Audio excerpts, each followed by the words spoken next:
আমাদের বেঁচে থাকার জন্য অপরিহার্য ঘুম। এই ঘুমের মাঝে আমরা স্বপ্ন দেখি। ভালো স্বপ্ন দেখে কখনো হেসে উঠি, আবার কখনো ভীতিকর স্বপ্ন দেখে আঁতকে উঠি। কত বিচিত্র সেসব স্বপ্ন। বর্তমানে স্বপ্ন নিয়ে চলছে এলাহি কারবার। স্বপ্নে পাওয়া মাজার, স্বপ্নে পাওয়া ঔষধি চিকিৎসা, স্বপ্নে খেলাফত পাওয়া পীর, এমনকি স্বপ্নযোগে নবী কিংবা ইমাম মাহদী হওয়ার দাবিও করে বসছে কেউ কেউ। স্বপ্নের কথা বলে মানুষকে ধোঁকা দেয়া একদম সহজ, কারণ একই রকম স্বপ্ন অন্য কেউ দেখতে পায় না বলে এটা প্রমাণ করারও কোনো প্রয়োজন নেই। তাই প্রতারকদের জুৎসই অস্ত্রের নাম স্বপ্ন।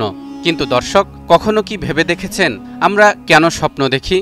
রাতের আধারে আমরা যে স্বপ্নের মাধ্যমে কল্পনার জগতে হারিয়ে যাই, তা কি শুধুই আমাদের মনস্তাত্ত্বিক অবস্থা বা এলোমেলো চিন্তা, নাকি এতে কোনো গভীর দিক আছে?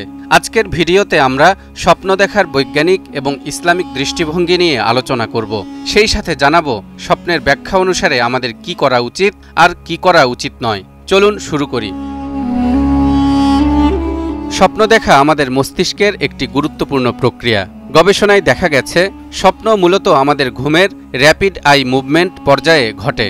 এই সময় মস্তিষ্ক অনেকটাই সক্রিয় থাকে এবং এটি আবেগ, স্মৃতি এবং বিভিন্ন দৃষ্টিভঙ্গির মিশ্রণ তৈরি করে। বিজ্ঞানীদের মতে স্বপ্ন আমাদের দিনের বেলার অভিজ্ঞতা, স্মৃতি এবং আবেগের সাথে সম্পর্কিত হতে পারে। কখনো কখনো এটি আমাদের মানসিক অবস্থা বা উদ্বেগের প্রতিফলনও হতে পারে। তবে কিছু বিশেষজ্ঞ মনে করেন স্বপ্ন শুধুই মস্তিষ্কের ডিফল্ট মুড বা অবসন্ন অবস্থার ফলস্বরূপ। তবে এই বৈজ্ঞানিক ব্যাখ্যার মধ্যে স্বপ্নের পুরোপুরি রহস্য খুঁজে পাওয়া যায় না। কিছু গবেষণা বলে স্বপ্ন আমাদের মস্তিষ্কের নিজস্ব সমস্যা সমাধানের প্রক্রিয়াও হতে পারে, যেমন লুসিড ড্রিমিং, যেখানে ঘুমন্ত অবস্থায় স্বপ্ন দেখার অনুভূতি এবং স্বপ্নের বিষয়বস্তুর উপর নিয়ন্ত্রণ করা যায়। গবেষকরা বলছেন প্রায় 50% মানুষ তাদের জীবনে অন্তত একবার হলেও লুসিড স্বপ্ন দেখেছেন। সব স্বপ্ন যে শুধু রাতের বেলায় ঘুমন্ত অবস্থায় দেখা হয় তাও নয়। কিছু স্বপ্ন এমনও আছে যা আমরা দিনের বেলা জেগে থাকা অবস্থায় বা চোখ আধবোঝা অবস্থায় আবেগ অনুভূতি মিশিয়ে কল্পনা করি অথবা সুন্দর ভবিষ্যতের চিন্তাভাবনা করি। ইংরেজিতে যাকে বলে ডে ড্রিম, আর বাংলায় দিবাস্বপ্ন। আক্ষরিক অর্থে এর নাম স্বপ্ন হলেও অভিধান বলছে এটি মূলত একটি বাগধারা, যার অর্থ অলীক কল্পনা বা অসম্ভব চিন্তা। প্রাচীনকাল থেকেই দিবাস্বপ্নকে মানুষ অর্থহীন কাজ বলে মনে করে আসছে। সমাজে প্রচলিত ধারণাটি হলো যারা দায়িত্বশীল কাজে মনোযোগ দিতে চায় না তারাই দিবাস্বপ্ন দেখে। তাই বলে কি দিবাস্বপ্নের কোনো মানে নেই? আছে দর্শক, মানেও আছে, কিছু উপকারিতাও আছে। সম্প্রতি ইউনিভার্সিটি অব ব্রিটিশ কলাম্বিয়ার একদল গবেষকের পরিচালিত পরীক্ষা সম্পর্কে সায়েন্স ডেইলিতে একটি চমকপ্রদ প্রতিবেদন বেরিয়েছে। তাতে দিবাস্বপ্নের কিছু উপকারী দিক তুলে ধরা হয়েছে, যেমন স্মৃতিশক্তির উন্নতি ঘটে, ক্রিয়েটিভিটি বৃদ্ধি পায়, মন ভালো হয়, কর্মক্ষমতা বেড়ে যায়, শরীর চাঙ্গা হয়ে ওঠে, অনিদ্রার সমস্যা দূর হয় ইত্যাদি। তবে মনোবিজ্ঞানীদের মতে অতিরিক্ত দিবাস্বপ্ন দেখাও কিন্তু ভালো নয়। একজন ব্যক্তি যখন দিবাস্বপ্ন দেখে অতিরিক্ত সময় ব্যয় করেন তখন তা আর সাধারণ পর্যায়ে থাকে না, তখন তা হয়ে যায় ম্যালাডেপটিভ ডে ড্রিমিং, এবং তখন মনোরোগ বিশেষজ্ঞের শরণাপন্ন হয়ে চিকিৎসা নিতে হয়। দর্শক, এবার চলুন ইসলামিক দৃষ্টিকোণ থেকে স্বপ্নের ব্যাখ্যা করি। ইসলামে স্বপ্নের বিশাল গুরুত্ব রয়েছে। যুগে যুগে যত নবী রাসূলগণ পৃথিবীতে এসেছেন তারা সবাই যেসব স্বপ্ন দেখেছেন সেসব স্বপ্ন শতভাগ সত্য বলে প্রমাণিত হয়েছে। যেমন ইব্রাহিম আলাইহিসসালামের স্বপ্নের কথা আমরা সবাই জানি। স্বপ্নে মহান আল্লাহর নির্দেশ পেয়ে তিনি তার প্রিয় পুত্র ইসমাইল আলাইহিসসালামকে কোরবানির জন্য নিয়ে গিয়েছিলেন। এরশাদ হচ্ছে, فَلَمَّا بَلَغَ مَعَهُ السَّعْيَ قَالَ يَا بُنَيَّ إِنِّي أَرَى فِي الْمَنَامِ أَنِّي أَذْبَحُكَ فَانظُرْ مَاذَا تَرَى قَالَ يَا أَبَتِ افْعَلْ مَا تُؤْمَرُ ستجدني إن شاء الله من الصابرين। অতঃপর সে যখন তার পিতার সাথে চলাফেরা করার বয়সে পৌঁছল তখন ইব্রাহিম আলাইহিসসালাম বলল, হে বৎস, আমি স্বপ্নে দেখেছি আমি তোমাকে জবেহ করছি, এখন বলো তোমার অভিমত কি? সে বলল, হে পিতা, আপনাকে যা আদেশ করা হয়েছে আপনি তাই করুন। আল্লাহ চাইলে আপনি আমাকে অবশ্যই ধৈর্যশীল পাবেন। আমাদের নবী হযরত মুহাম্মদ সাল্লাল্লাহু আলাইহি ওয়াসাল্লামও সত্য স্বপ্ন দেখেছেন। ইরশাদ হচ্ছে, লাকাদ সাদাকাল্লাহু রাসূলাহুর রুইয়া বিল হক। আল্লাহ তার রসুলকে সত্য স্বপ্ন দেখিয়েছেন। এসব আয়াতগুলো প্রমাণ করে স্বপ্ন শুধুমাত্র আমাদের মস্তিষ্কের ক্রিয়া নয়, বরং এটি আল্লাহর পক্ষ থেকে কোনো নির্দেশনাও হতে পারে। কাজেই সব স্বপ্নই যে মানুষ এমনিতেই দেখে তা নয়, বরং কিছু স্বপ্ন গুরুত্বপূর্ণ তাৎপর্যও বহন করে। কোন স্বপ্নের কি তাৎপর্য তা ব্যাখ্যা করেন আল্লাহর বিশেষ কিছু বান্দা। এ তালিকায় সবার আগে যার নাম চলে আসে তিনি হলেন হযরত ইউসুফ আলাইহিস সালাম।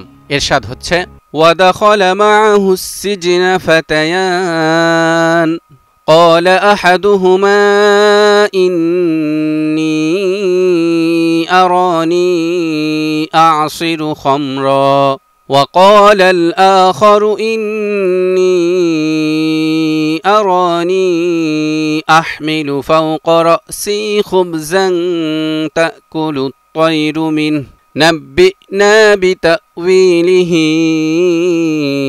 إنا نراك من المحسنين قال لا يأتيكما طعام ترزقانه إلا نبأتكما بتأويله قبل أن يأتيكما ذلكما مما علمني ربي। আর কারাগারে তার সাথে প্রবেশ করল দুজন যুবক। তাদের একজন বলল, আমি স্বপ্নে দেখলাম যে আমি মদ তৈরি করছি। অন্যজন বলল, আমি স্বপ্নে দেখলাম আমি মাথায় রুটি বহন করছি আর পাখি তা থেকে খাচ্ছে। আমাদেরকে এর ব্যাখ্যা বলে দিন, আমরা দেখছি আপনি একজন সৎকর্মশীল লোক। তখন তিনি বললেন, তোমাদেরকে প্রত্যহ যে খাদ্য দেয়া হয় তা তোমাদের কাছে আসার আগেই আমি তার ব্যাখ্যা বলে দেব। এ জ্ঞান আমার পালনকর্তা আমাকে শিক্ষা দিয়েছেন। অন্যদিকে খোলাফায়ে রাশেদার যুগে জন্মগ্রহণকারী তাবেঈ আল্লামা মুহাম্মদ ইবনে সিরিন রহমতুল্লাহ আলাইহ স্বপ্নের ব্যাখ্যাদানে গুরুত্বপূর্ণ ভূমিকা রাখেন এবং এ বিষয়ে তিনি একটি বইও লেখেন যার নাম স্বপ্নের তাবির। বইটি আজও বাজারে পাওয়া যায়। হাদিসে এসেছে স্বপ্ন তিন প্রকার, যথা সুসংবাদবাহী স্বপ্ন, দুঃসংবাদবাহী স্বপ্ন, আরেকটি স্বপ্ন হল কল্পনাপ্রসূত, যা আমাদের মন ও চিন্তা থেকে সৃষ্টি হয়। নবী সাল্লাল্লাহু আলাইহি ওয়াসাল্লাম বলেছেন, ভালো স্বপ্ন দেখলে সুসংবাদ গ্রহণ করবে, আর খারাপ স্বপ্ন দেখলে বাম দিকে থুথু ফেলে আল্লাহর কাছে আশ্রয় প্রার্থনা করবে। আর একান্ত প্রিয়জন ছাড়া যার তার কাছে স্বপ্ন বর্ণনা করা উচিত নয়।